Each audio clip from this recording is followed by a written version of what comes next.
Hi friends, இன்ஷார்ட்ல இந்த babies வச்சு எப்படி எடிட் பண்றதுன்னு பொறுமையா சொல்லி தந்திருப்பேன். வீடியோ ஸ்கிப் பண்ணாம பாருங்க. சேனலை வந்து சப்ஸ்கிரைப் பண்ணி வச்சுக்கோங்க.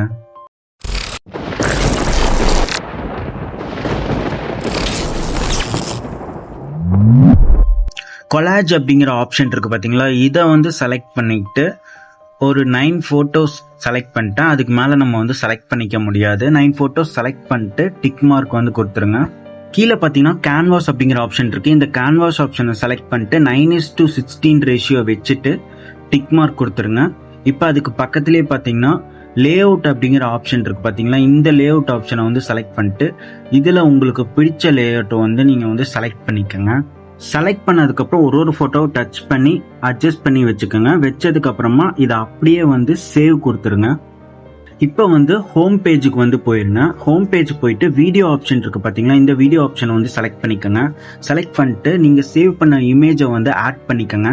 கீழே பார்த்தீங்கன்னா மியூசிக் ஆப்ஷன் இருக்கு. இந்த மியூசிக் ஆப்ஷனை வந்து செலக்ட் பண்ணிட்டு எக்ஸ்ட்ராக்ட் ஆடியோ ஃப்ரம் வீடியோன்னு இருக்கு. வீடியோ சாங் வச்சிருந்தீங்கன்னா அதை கிளிக் பண்ணீங்கன்னா அதில் இருக்கிற ஆடியோ வந்து உங்களுக்கு தனியாக பிரிஞ்சு வந்துடும். மேலே மை மியூசிக் இருக்கு, அதை கிளிக் பண்ணீங்கன்னா உங்கள் ஃபோனில் இருக்க MP3 சாங்ஸ் எல்லாமே இருக்கும்.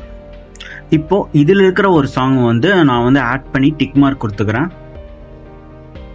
இப்போ மேலே கொஞ்சம் ஸ்வைப் பண்ணிங்கன்னா டியூரேஷன் அப்படிங்கிற ஆப்ஷன் இருக்கும். இந்த டியூரேஷன் ஆப்ஷனை செலக்ட் பண்ணிட்டு கீழே பார்த்தீங்கன்னா பென்சில் ஐக்கான் மாதிரி இருக்கும். இதை வந்து கிளிக் பண்ணிங்கன்னா இந்த சாங்கோட டியூரேஷன் எவ்வளோ இருக்குதோ அவ்வளோ வந்து நீங்கள் வந்து வச்சுக்கோங்க. நான் வந்து எப்போவுமே 30 செகண்ட்ஸ் தான் வச்சுருப்பேன். ஸோ வந்து நான் 30 செகண்ட்ஸ் வச்சு டிக் மார்க் கொடுத்துக்கிறேன். இப்போ நான் வந்து மியூசிக் ஆப்ஷனை செலக்ட் பண்ணிட்டு சாங் எனக்கு லிரிக்ஸ் ஏற்ற மாதிரி எங்கெல்லாம் வேணுமோ அங்கெல்லாம் நான் ஸ்ப்ளிட் பண்ணி முன்னாடி இருக்கிறத வந்து டெலீட் பண்ணிட்டு இதை ஹோல்டு பண்ணி பிடிச்சிட்டு நான் ஃப்ரண்ட்ல கொண்டு போய் வச்சுக்கிறேன். இப்படி நீங்கள் வந்து முன்னாடியே சாங் ஆட் பண்ணும்போதே நீங்கள் வந்து கரெக்டாக லிரிக்ஸ்க்கு ஏற்ற மாதிரி வச்சிருங்க.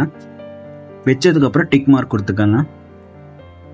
சாங்குக்கு எப்படி பீட் மார்க்ஸ் ஆட் பண்ணுறதுன்னு தான் பார்க்க போகிறோம். மியூசிக் ஆப்ஷனை வந்து செலக்ட் பண்ணிட்டு மேலே கொஞ்சம் ஸ்வைப் பண்ணிங்கன்னா பீட்ஸ் அப்படிங்கிற ஆப்ஷன் இருக்கும். இந்த ஆப்ஷனை வந்து செலக்ட் பண்ணிக்கோங்க. இப்போ சாங் வந்து நீங்கள் ப்ளே பண்ணி விட்டுட்டு உங்களுக்கு பீட் மார்க்ஸ் வந்து லிரிக்ஸ் எல்லாம் எங்கெல்லாம் சேஞ்ச் ஆகுதோ இல்லை பீட் மார்க்ஸ் உங்களுக்கு பீட் எங்கெல்லாம் வருதோ அங்கெல்லாம் நீங்கள் இந்த சாங்கை வந்து அப்படியே ப்ளே பண்ணி விட்டுட்டு கீழே ப்ளஸ் ஐக்கான் இருக்கும், அதை வந்து பீட் மார்க்ஸ் வரப்போ கரெக்டாக அந்த ப்ளஸ் ஐக்கானை வந்து டச் பண்ணிட்டே வாங்க. உங்களுக்கு பீட்ஸ் விழுந்துரும்.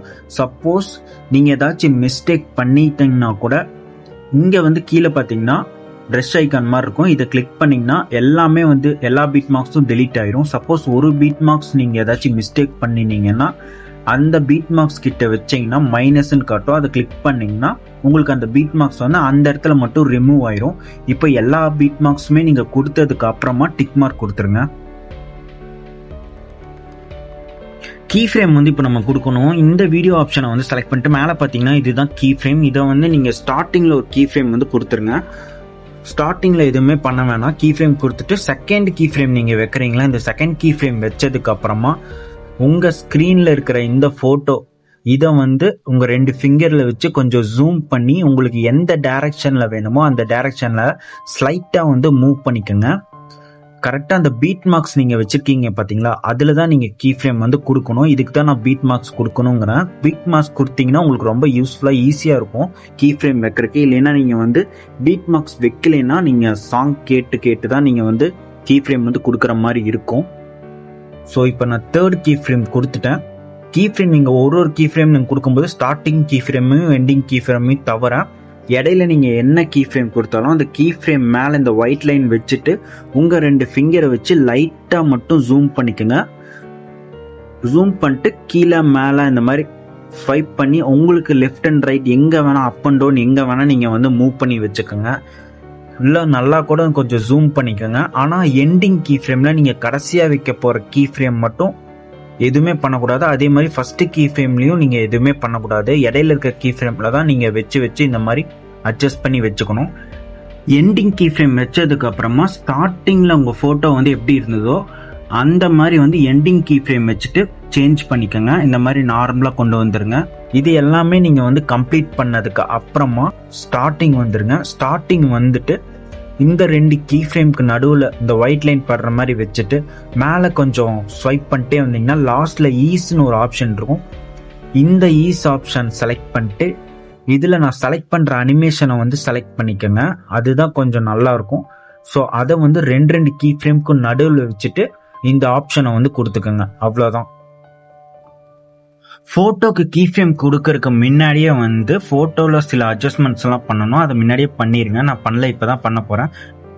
ஸ்டார்டிங் கீ ஃப்ரேம் வந்து இந்த ஒயிட் லைன் படுற மாதிரி வச்சுட்டு மேலே பார்த்தீங்கன்னா ஃபில்டர்னு ஒரு ஆப்ஷன் இருக்குது. இந்த ஃபில்டர் ஆப்ஷன் செலக்ட் பண்ணிட்டு அட்ஜஸ்ட்னு ஒரு ஆப்ஷன் இருக்குது. இந்த அட்ஜஸ்ட் ஆப்ஷனை செலக்ட் பண்ணிட்டு இது எல்லாமே உங்களோட ஸ்கில் தான். நீங்களே வந்து இதெல்லாமே வச்சு பாருங்கள், அட்ஜஸ்ட் பண்ணி வச்சு பாருங்கள். உங்களுக்கு வந்து பிக்சரில் ஓரளவுக்கு நல்லா கிளாரிட்டியாக இருந்துச்சுன்னா டிக் மார்க் கொடுத்துருங்க. ஆனால் ஷார்ப்னஸ் வந்து கொஞ்சமாக அதிகமாக வச்சுட்டு அதுக்கப்புறம் டிக் மார்க் கொடுத்துக்கோங்க. இந்த மாதிரி கொலேஜ் ஃபோட்டோ வச்சு எடிட் பண்ணுறதுக்கு மேக்ஸிமம் டெக்ஸ்ட் வந்து யூஸ் பண்ணாதீங்க, அவ்வளோவா நல்லா இருக்காது. ஸோ இந்த எடிட் ரொம்பவே ஈஸி தான், நீங்களுமே ட்ரை பண்ணி பாருங்கள். மேலே வந்து சேவ் ஆப்ஷன் இருக்குது. இந்த சேவ் ஆப்ஷன் கொடுத்து ரெசல்யூஷன் வந்து 2K கொடுத்து எக்ஸ்போர்ட் பண்ணிடுங்க. அப்போ தான் உங்களுக்கு கிளாரிட்டியாக உங்களுக்கு கிடைக்கும்.